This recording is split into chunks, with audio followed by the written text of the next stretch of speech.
नमस्कार दोस्तों, स्वागत है आप सभी का आपके अपने YouTube चैनल अभ्यास मंत्रा में। दोस्तों, यूपी ट्रिपल एससी पेट का पेपर बहुत ही नज़दीक है और इसके लिए हमारी प्रैक्टिस सेट की सीरीज शुरू हो रही है आज से, जो कि ये प्रैक्टिस सेट 1 है। इसमें GS, Hindi, English, current affairs के अति संभावित प्रश्नों को पूर्ण विवरण के साथ बताया गया है। अगर इस सीरीज़ को आप लोग फॉलो करते हैं तो निश्चित रूप से आपकी बहुत अच्छी परसेंटाइल बनने की संभावना और भी ज़्यादा बढ़ जाएगी, क्योंकि दोस्तों इसमें उन प्रश्नों का संकलन किया गया है जो कि आपके पेपर के लिए बहुत ही ज़्यादा महत्वपूर्ण होंगे। तो चलिए दोस्तों, आज का प्रैक्टिस सेट 1 हम लोग शुरू करते हैं। दोस्तों, पहला प्रश्न है कि निम्नलिखित घटनाओं में सबसे बाद में घटित हुई घटना कौन सी है? तो शिमला सम्मेलन, माउंटबेटन योजना, बेबल योजना, संविधान सभा का गठन। तो दोस्तों, शिमला सम्मेलन और बेबल योजना ये दोनों आप याद रखिएगा 1945 से संबंधित हैं। और किस प्रकार ये दोनों एक दूसरे से संबंधित है इसको अभी हम आगे जानेंगे। अब बात आती है दो ऑप्शंस पर, माउंटबेटन योजना प्रस्ताव और संविधान सभा का गठन। अब माउंटबेटन योजना में क्या कहा गया था कि भारत और पाकिस्तान दो अलग अलग देश होंगे। और संविधान सभा क्यों बनी थी? क्योंकि संविधान बनाना था। तो आपके दिमाग में एक कन्फ्यूजन हो सकती है कि पहले भारत और पाकिस्तान अलग हुए होंगे तभी तो संविधान सभा बनी होगी, पर ऐसा नहीं है दोस्तों। संविधान सभा का गठन 1946 में हो गया था, जबकि माउंटबेटन योजना 3 जून 1947 को आई। तो इस प्रकार से इस क्वेश्चन का जो राइट आंसर होगा वो होगा ऑप्शन नंबर बी, माउंटबेटन योजना प्रस्ताव। दोस्तों, बेबल योजना 14 जून 1945 को सार्वजनिक हुई थी और इस योजना पर चर्चा के लिए ही शिमला सम्मेलन आयोजित किया गया था। माउंटबेटन योजना 3 जून 1947 को पेश की गई, जिसमें भारत विभाजन संबंधी योजना थी, और संविधान सभा का गठन 1946 में हुआ था। इसके साथ एक बात आप ये भी याद रखिएगा जो बहुत इंपॉर्टेंट है कि संविधान सभा के गठन का विचार सर्वप्रथम किसने दिया? तो ये 1934 में M.N. रॉय ने दिया था, जो कि वामपंथी दल के नेता थे। अगला प्रश्न है, निम्नलिखित में कौन सुमेलित है?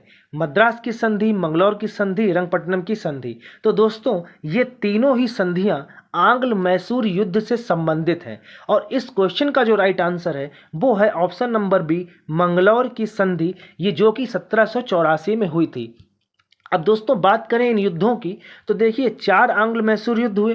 पहला आंग्ल मैसूर युद्ध 1767 से 1769 हुआ। यह मद्रास की संधि के साथ समाप्त हुआ, यानी कि मद्रास की संधि कब हुई? 1769 में हुई। दूसरा आंग्ल मैसूर युद्ध 1780 से 1784 तक चला और इसी युद्ध में मंगलौर की संधि के साथ ही समाप्त हुआ था, यानी 1784 में। अब 1782 में हैदर अली की मृत्यु हुई और टीपू सुल्तान इसी युद्ध में मैसूर का नेतृत्व करने के लिए आया। अब तीसरा युद्ध जो हुआ वो 1790 से 92 हुआ, जो श्रीरंगपट्टनम की संधि के साथ समाप्त हुआ, यानी कि श्रीरंगपट्टनम की संधि कब हुई? 1992 में हुई, 1792 में हुई। और चतुर्थ युद्ध जो हुआ वो 1799 में हुआ और इसी युद्ध में टीपू सुल्तान की मृत्यु हो गई थी। अगला प्रश्न है, निम्नलिखित में किसे कांग्रेस का पिता कहा जाता है? तो इसका सही जवाब होगा दोस्तों ऑप्शन बी, A.O. ह्यूम को। दोस्तों, कांग्रेस की स्थापना 28 दिसंबर 1885 को बम्बई के गोपाल दास तेजपाल संस्कृत कॉलेज में हुई थी। अब यहाँ पर एक बात आप याद रखिएगा, A.O. ह्यूम ने कांग्रेस की स्थापना की थी, लेकिन वो कांग्रेस के प्रथम अध्यक्ष नहीं थे। कांग्रेस के प्रथम जो अध्यक्ष थे वो थे व्योमेश चंद्र बनर्जी, जबकि A.O. ह्यूम कांग्रेस के प्रथम महासचिव थे। तो ये बहुत ही कंफ्यूजन करने वाला फैक्ट है, तो इसको आप अच्छे से याद रखिएगा। और यहाँ पर एक नाम और भी इम्पॉर्टेंट है जो कि बदरुद्दीन तैयब का। बदरुद्दीन तैयब कांग्रेस के प्रथम मुस्लिम अध्यक्ष थे। जो मद्रास अधिवेशन हुआ था तीसरा 1887 में, उसमें बदरुद्दीन तैयब पहली बार कांग्रेस के अध्यक्ष बने और ये पहले मुस्लिम अध्यक्ष थे। अगला प्रश्न है, बरेली में 1857 के स्वतंत्रता संग्राम का नेतृत्व किसने किया था? तो बेगम हजरत महल, लियाकत अली, खान बहादुर खान या मौलवी अहमदुल्ला। तो इसका सही जवाब जो होगा वो होगा ऑप्शन नंबर सी, खान बहादुर खान। अब इसके साथ आप अलग अलग जगहों पर अलग अलग नेतृत्वकर्ताओं की सूची को भी याद रखिए।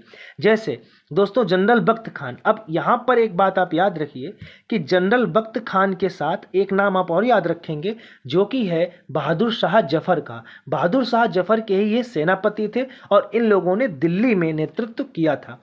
नाना साहब ये कानपुर में नेतृत्व करता थे। और नाना साहब के साथ आप तात्या टोपे का नाम भी याद रखिएगा। बेगम हजरत महल लखनऊ, खान बहादुर खान बरेली जैसा कि अभी हमने देखा, कुंवर सिंह बिहार, मौलवी अहमदुल्ला फैजाबाद और लक्ष्मीबाई झांसी में संग्राम का नेतृत्व कर रही थी। अगला प्रश्न है, निम्नलिखित में किस गवर्नर जनरल के समय दास प्रथा का उन्मूलन हुआ? बहुत ही इंपॉर्टेंट प्रश्न है दोस्तों। विलियम बेंटिक, लॉर्ड एलनब्रो, नॉर्थब्रुक या इरविन? इसका सही जवाब है दोस्तों ऑप्शन बी, लॉर्ड एलनब्रो। लॉर्ड एलनब्रो के समय 1843 में दास प्रथा का उन्मूलन हुआ था। अब दोस्तों जो और गवर्नर जनरल थे उनके बारे में भी हम जान लेते हैं।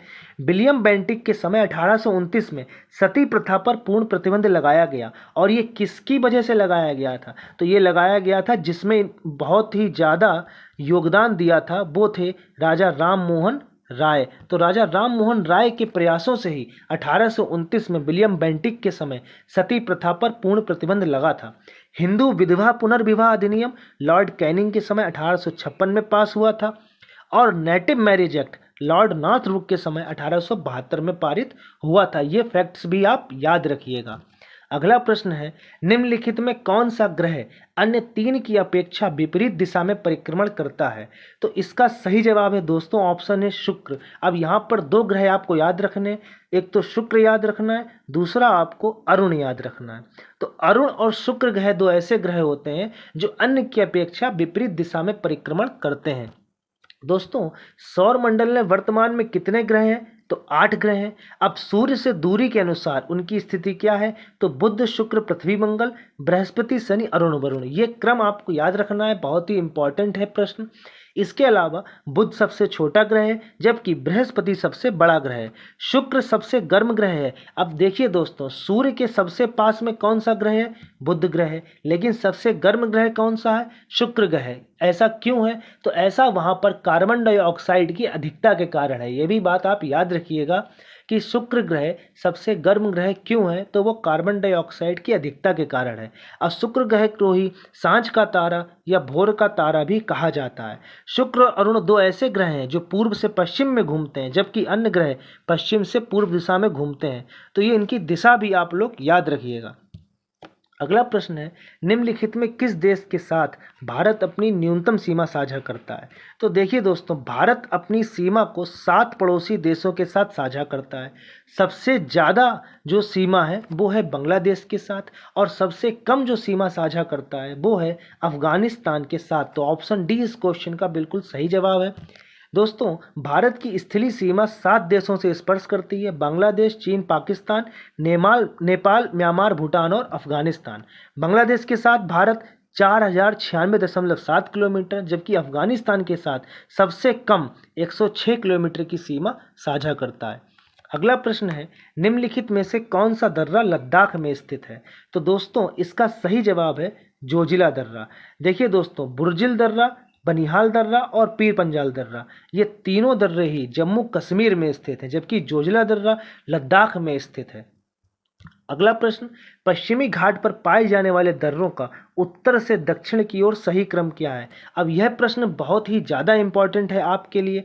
दोस्तों इसका जो सही जवाब होगा वो होगा ऑप्शन सी, थाल घाट, भोर घाट, पाल घाट। अब दोस्तों इसको अगर हम मैप में देखें तो ये देखिए थाल घाट, भोर घाट और ये है पाल घाट।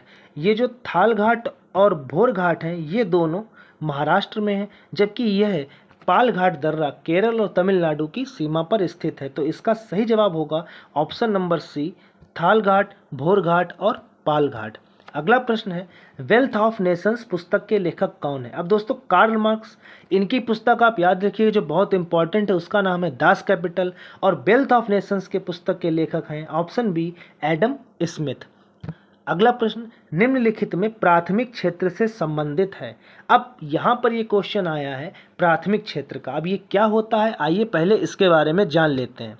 दोस्तों प्रत्यक्ष रूप से प्राकृतिक संसाधनों का उपयोग करना प्राथमिक क्षेत्र होता है। जैसे कि कोई व्यक्ति अगर कृषि करता है, वो अपने खेत में आलू उगाता है या फिर वो अपने खेत में कोई भी फसल उगाता है, तो वो उसको वही उसकी रोजी रोटी का साधन है, तो वह उसके लिए प्राथमिक क्षेत्र का उदाहरण है। अब मान लीजिए वह उस आलू को किसी चिप्स बनाने वाले कारखाने को सप्लाई करता है, तो जो कारखाना है वो द्वितीयक क्षेत्र का उदाहरण है, क्योंकि वो प्राथमिक क्षेत्र के किसी उत्पाद का उपयोग अपनी आवश्यकता, अपने व्यवसाय के लिए कर रहा है। तो देखिए दोस्तों, कृषि, पशुपालन, वानिकी ये सभी प्राथमिक क्षेत्र होते हैं, जबकि प्राथमिक क्षेत्र के उत्पादों को कच्चे माल की तरह जो उपयोग करते हैं उनको हम लोग द्वितीयक क्षेत्र कहते हैं। अब इन प्राथमिक और द्वितीयक क्षेत्रों के बीच संबंध कौन बैठा लेगा? तो संबंध इनके बीच बैठाएगा परिवहन, यानी कि वो ट्रक या रेलगाड़ी जिससे माल एक जगह से दूसरी जगह पहुंचता है। तो जो परिवहन सेवाएं हैं, संचार सेवाएं हैं, जितनी भी नौकरियां हैं, ये सभी तृतीयक क्षेत्र में आती हैं। तो अगर हम इस क्वेश्चन में देखें तो इसमें क्या विनिर्माण है? नहीं। संचार सेवाएं है? नहीं। परिवहन सेवाएं? नहीं। तो ऑप्शन नंबर सी वानिकी इसका बिल्कुल सही जवाब होगा। अगला प्रश्न है, किस पंचवर्षीय योजना के अंतर्गत श्वेत क्रांति की शुरुआत हुई थी? तो इसका सही जवाब है दोस्तों ऑप्शन बी, चतुर्थ पंचवर्षीय योजना। दोस्तों, पंचवर्षीय योजना की जो शुरुआत हुई थी वो 1951 से हुई थी और श्वेत क्रांति की शुरुआत 1969 से 74 वाली पंचवर्षीय योजना यानी कि चतुर्थ पंचवर्षीय योजना में हुई थी। अब यह पंचवर्षीय योजना योजना आयोग के द्वारा लागू की जाती थी और इस योजना आयोग का नाम 2015 में बदलकर नीति आयोग कर दिया गया। नीति का फुल फॉर्म क्या है? National institution for transforming India. तो जो 12वीं पंचवर्षीय योजना थी वह सबसे अंतिम पंचवर्षीय योजना थी 2012 से 17, क्योंकि 2015 में तो नीति आयोग की स्थापना हो गई, उसके बाद यह पंचवर्षीय योजनाओं का क्रम जो था यह खत्म कर दिया गया। अगला प्रश्न है, किस चार्टर के द्वारा कंपनी का भारत के साथ व्यापार पर एकाधिकार को समाप्त कर दिया गया था? ये बहुत ही ज़्यादा महत्वपूर्ण प्रश्न है, बहुत ही ज़्यादा। देखिए दोस्तों, यहाँ पर दो प्रश्न है। अगर आपसे पूछा जाए कि किस चार्टर के द्वारा भारत के साथ कंपनी के व्यापार को पूर्णतः समाप्त कर दिया जाए या खाली समाप्त कर दिया गया, तो उसका आंसर तो होगा 1833। तो इस क्वेश्चन का आंसर भी 1833 है। लेकिन अगर कभी ये पूछा जाए कि कंपनी का व्यापार भारत के साथ चाय को छोड़कर कब समाप्त किया गया, तो चाय को छोड़कर 1813 में। अब इससे जुड़े फैक्ट हम जानते हैं। देखिए दोस्तों, 1813 के चार्टर अधिनियम के द्वारा कंपनी के भारत के साथ व्यापार के एक अधिकार को समाप्त कर दिया गया, लेकिन चीन के साथ व्यापार एवं चाय के व्यापार के संबंध में 20 वर्षों के लिए उसे एकाधिकार मिले रहे। यानी कि 1813 में जो अधिकार समाप्त हुए थे उसमें चाय और चीन इन दोनों के साथ व्यापार पर एकाधिकार समाप्त नहीं किए गए थे, लेकिन 1833 में कंपनी के व्यापारिक अधिकार को पूर्णतः ही समाप्त कर दिया गया। तो याद रखिएगा दोस्तों, इस क्वेश्चन का राइट आंसर तो ऑप्शन सी है, लेकिन अगर कभी चाय और चीन का क्वेश्चन आए तो उसका आंसर ऑप्शन नंबर ए होगा। अब दोस्तों, 1833 के चार्टर अधिनियम के बाद बंगाल के गवर्नर जनरल को भारत का गवर्नर जनरल कहा जाने लगा और 1853 के चार्टर अधिनियम के बाद मैकाले समिति की नियुक्ति हुई थी, जिससे कि महत्वपूर्ण पदों को प्रतियोगी परीक्षाओं के आधार पर भरने की व्यवस्था हुई थी। तो 1854 में मैकाले समिति की स्थापना आपके लिए बहुत इंपॉर्टेंट है। इसमें हुआ क्या था, तो प्रतियोगी परीक्षाओं का जो स्थापना थी वो एक तरीके से की गई थी। किस एक्ट के बाद, किस चार्टर के बाद? तो 1853 के बाद। अगला प्रश्न है कि निम्नलिखित में किस अधिनियम को मार्ले मिंटो सुधार के नाम से जाना जाता है? बहुत ही इंपॉर्टेंट क्वेश्चन है। इसका सही जवाब होगा ऑप्शन सी, 1909 भारत परिषद अधिनियम। अब इस मार्ले मिंटो सुधार यानी कि 1909 के भारत परिषद अधिनियम में क्या किया गया था? तो मार्ले मिंटो ने यह किया था कि जो भी मुस्लिम कैंडिडेट चुनाव लड़ेंगे, उन मुस्लिम कैंडिडेट्स को चुनाव लड़ने के लिए उनको वोट देने वाले भी मुस्लिम लोग ही होंगे। तो एक तरीका से इन्होंने भारत में फूट डालने का काम किया था। 1909 के भारत परिषद अधिनियम में पहली बार मुस्लिम समुदाय के लिए पृथक निर्वाचन होना चाहिए यहाँ पर का प्रबंध किया गया। अब जॉन मार्ले जो थे वो भारत के राज्य सचिव थे और लॉर्ड मिंटो भारत के वायसराय थे। तो दोनों ने मिलाकर यह काम किया था, इसीलिए इस अधिनियम को मार्ले मिंटो सुधार कहा जाता है और लॉर्ड मिंटो को ही सांप्रदायिक निर्वाचन के जनक के रूप में जाना जाता है। अगला प्रश्न है, भारत में प्रथम वायसराय कौन थे? अब इससे पहले कुछ फैक्ट हम लोग जान लेते हैं। देखिए दोस्तों, सबसे पहले बंगाल के गवर्नर होते थे। तो 1773 में जब रेगुलेटिंग एक्ट आया तो बंगाल के गवर्नर को बंगाल का गवर्नर जनरल कहा जाने लगा। अब उस टाइम जो बंगाल के गवर्नर जनरल बने वो वॉरेन हेस्टिंग्स थे। वॉरेन हेस्टिंग्स से पहले जो भी बंगाल में होता था उसको बंगाल का गवर्नर कहते थे, लेकिन जब रेगुलेटिंग एक्ट आया उसके बाद बंगाल के गवर्नर को बंगाल का गवर्नर जनरल कहने लगे। अब उसके बाद 1833 में एक चार्टर आया और उस चार्टर एक्ट के बाद बंगाल के गवर्नर जनरल को भारत का गवर्नर जनरल कहा जाने लगा। और जब 1858 में कंपनी का शासन खत्म हो गया और ताज का शासन यानी क्राउन का शासन शुरू हुआ, तब भारत शासन अधिनियम आया, जिसके बाद भारत के गवर्नर जनरल को भारत का वायसराय कहा जाने लगा। और सबसे पहले वायसराय कौन थे? लॉर्ड कैनिंग बने। तो दोस्तों याद रखिएगा, सबसे पहले जो भारत के गवर्नर जनरल बने थे, भारत के गवर्नर जनरल, वो थे लॉर्ड विलियम बेंटिक। और सबसे पहले जो बंगाल के गवर्नर जनरल थे वो थे वॉरेन हेस्टिंग्स। और जो सबसे पहले भारत के वायसराय थे वो थे लॉर्ड कैनिंग। तो ऑप्शन सी इसका बिल्कुल सही जवाब होगा।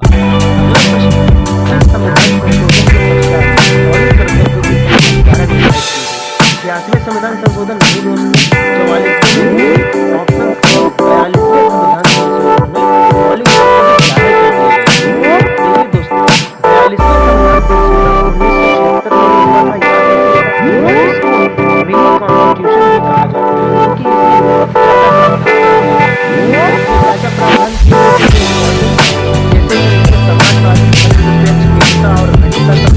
क्योंकि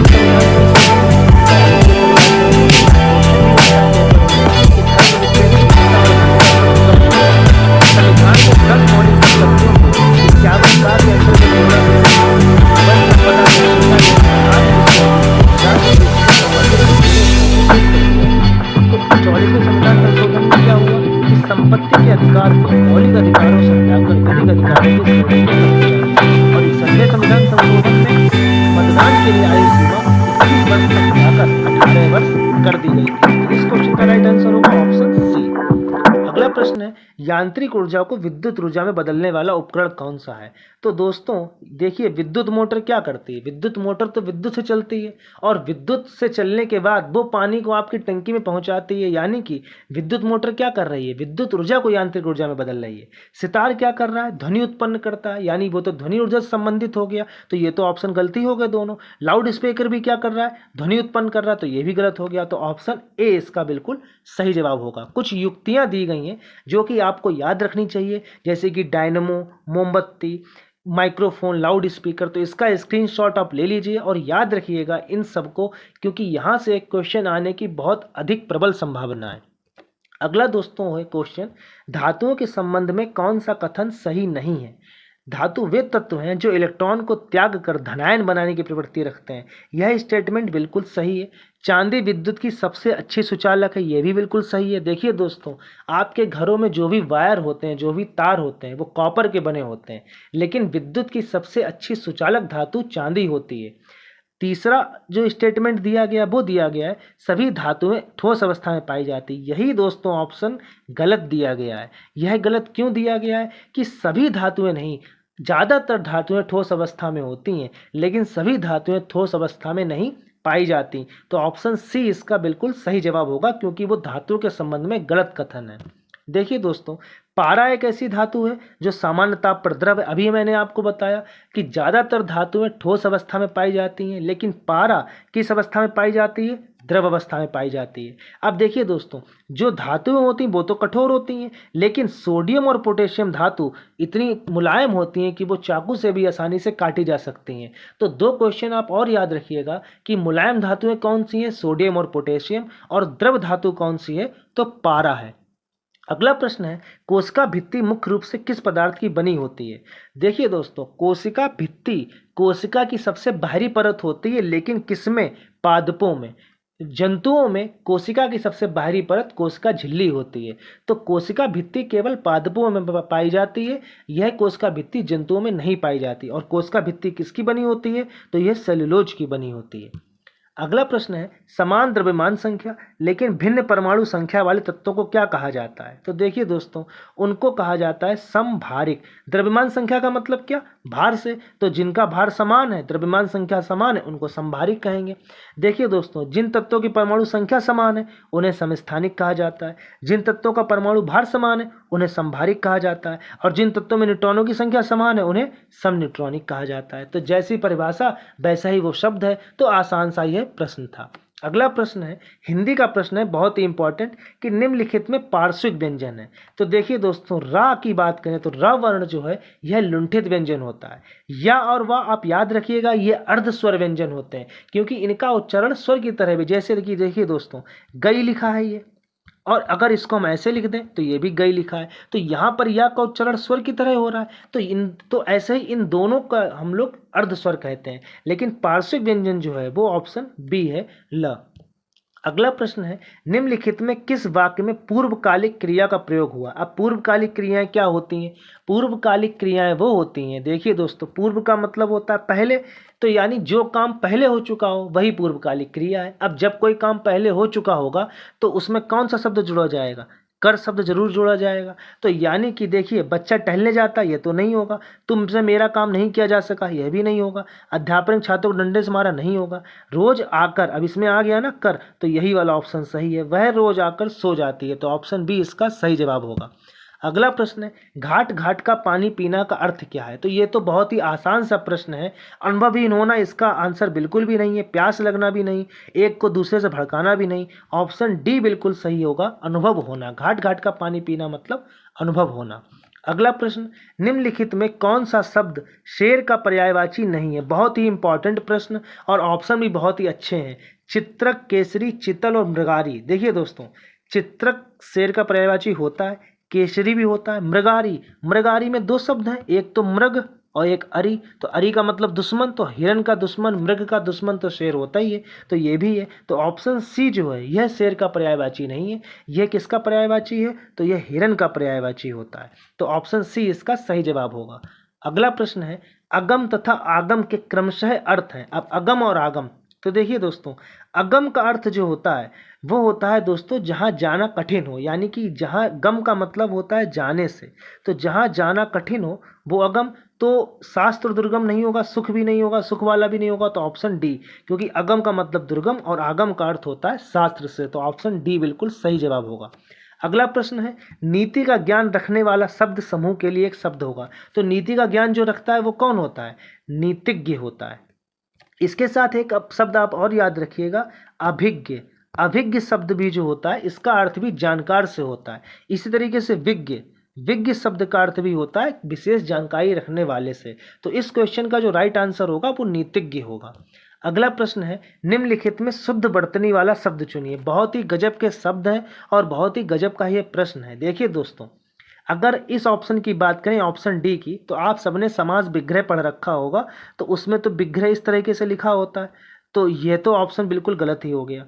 अब जो तीन ऑप्शन बचते हैं इनको ध्यान से देखिएगा। देखिए दोस्तों, अनुग्रहित जो लिखा है यह गलत है, अनुगृहित होता है सही, यानी इसमें गा में री की मात्रा होती है। और जो अनुग्रह लिखा हुआ है ये भी गलत है, क्योंकि जब आप अनुग्रहित लिखते हैं तब तो री की मात्रा होती है, लेकिन जब आप अनुग्रह लिखते हैं इसमें तिरछी रा होती है। यानी ऑप्शन ए जो है इसका बिल्कुल सही लिखा हुआ है। तो ऑप्शन ए ही इसमें सही है। तो कंफ्यूज बिल्कुल मत होइएगा। अगर आप अनुग्रह लिखेंगे तो उसमें रा की मात्रा होगी तिरछी, और जब आप अनुग्रहित करेंगे तो उसमें री की मात्रा होगी।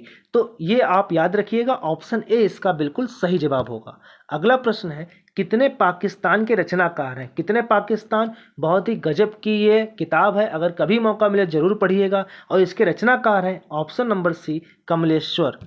अगला प्रश्न, हेनले पासपोर्ट इंडेक्स 2025 के अनुसार भारत की रैंकिंग कितनी है? तो दोस्तों, हेनले पासपोर्ट इंडेक्स 2025 के अनुसार भारत की रैंकिंग है 77वीं, यानी ऑप्शन डी 77th।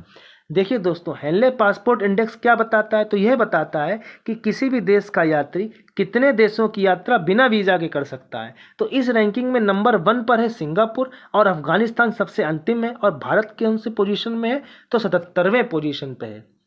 अगला प्रश्न है विश्व योग दिवस 2025 का विषय क्या था? तो इसका सही जवाब होगा option number A yoga for one health, one earth and one health. अगला प्रश्न, हाल ही में दिए गए राष्ट्रीय फिल्म पुरस्कार में किस फिल्म ने सर्वश्रेष्ठ फिल्म का पुरस्कार जीता? तो देखिए यहाँ पर दो ऑप्शन आप कंफ्यूज हो सकते हैं, 12th फेल, जवान में। तो इसका जो सही जवाब है वो है दोस्तों 12th फेल। अब यहाँ पर आप थोड़ा सा समझ लीजिए और भी चीज़ें। देखिए अगर हम बात करें बेस्ट एक्टर की, तो बेस्ट एक्टर दो लोगों को दिया गया, शाहरुख खान को किस मूवी के लिए? जवान मूवी के लिए, और विक्रांत मैसी को दिया गया है 12th फेल मूवी के लिए। अगर बेस्ट एक्ट्रेस की यानी कि सर्वश्रेष्ठ हीरोइन की बात करें तो रानी मुखर्जी को दिया गया है मिसेस चटर्जी वर्सेस नॉर्वे के लिए। अब एक चीज़ याद रखिए, ये जो लिखा हुआ है बेस्ट फिल्म इन हिंदी, तो अगर प्रश्न में हिंदी शब्द लिख कर आए कि हिंदी की सर्वश्रेष्ठ फिल्म कौन सी है, तो उसका सही जवाब होगा कटहल। लेकिन अगर केवल लिख कर आए, जैसे इस क्वेश्चन में लिखा हुआ है कि सर्वश्रेष्ठ राष्ट्रीय फिल्म पुरस्कार में सर्वश्रेष्ठ फिल्म, तो यहाँ तो भाषा नहीं दी गई, तो इसका सही जवाब 12th फेल होगा। तो दोस्तों आज के वीडियो में फिलहाल इतना ही। उम्मीद है कि आपको क्वेश्चन बहुत अच्छे लगे होंगे और आपने ज़्यादा से ज़्यादा क्वेश्चन कर भी पाए होंगे। ऐसे ही पूरी सीरीज़ को फॉलो करने के लिए हमारे चैनल को अभी सब्सक्राइब कीजिए, वीडियो को लाइक और शेयर भी करते रहिए। बहुत बहुत धन्यवाद दोस्तों।